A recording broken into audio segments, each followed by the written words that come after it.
கன்னியாகுமரி மாவட்டத்தில் கன்னிப்பூ பருவத்தில் சாகுபடி செய்யப்பட்ட நெல் தற்போது விளைச்சலடைந்துள்ளதால் அறுவடை பணி மும்முரமாக நடந்து வருகிறது. கன்னியாகுமரி மாவட்டத்தில் கன்னிப்பூ, கம்பப்பூ என்று 2 பருவ சாகுபடி நடக்கிறது. தற்போது கன்னிப்பூ சாகுபடியில் நெல் நன்கு விளைச்சல் அடைந்துள்ளது.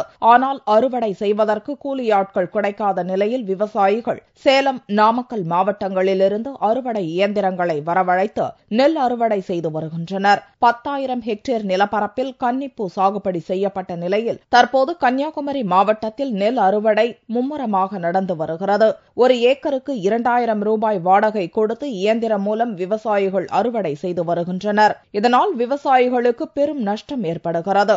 இதனிடையே அரசு ஒவ்வொரு மாவட்டத்திற்கும் அறுவடை இயந்திரங்களை குறைந்த வாடகைக்கு வழங்க நடவடிக்கை எடுக்க வேண்டும் என்று விவசாயிகள் கோரிக்கை விடுத்தனர். அறுவடை இயந்திரம் எல்லாமே இந்த கன்னியாகுமரி மாவட்டத்துக்கு உட்பட்டதே கிடையாது. அவ்வளவுமே எல்லாம் சேலம், நாமக்கல் அங்கேருந்து வரனால அவங்களுக்கு ரேட்டே கட்டுப்படி ஆகல. 4 பேர் 5 பேர் ஒரு வண்டிக்கு வரனால அதை நம்ம ஒண்ணுமே பண்ண முடியல. அவங்களுக்கு சம்பளம் படியாரல்ல. குமரி மாவட்டத்தில் உள்ள வயல்கள் ஈரப்பதத்துடன் காணப்படுவதால் அறுவடை இயந்திரங்கள் விரைவில் பழுதடைந்து விடுவதாகவும் தங்களுக்கு ஒரு ஏக்கருக்கு 2,000 ரூபாய் என்பது குறைவானது என்று அறுவடை இயந்திர உரிமையாளர்கள் தெரிவித்துள்ளனர்.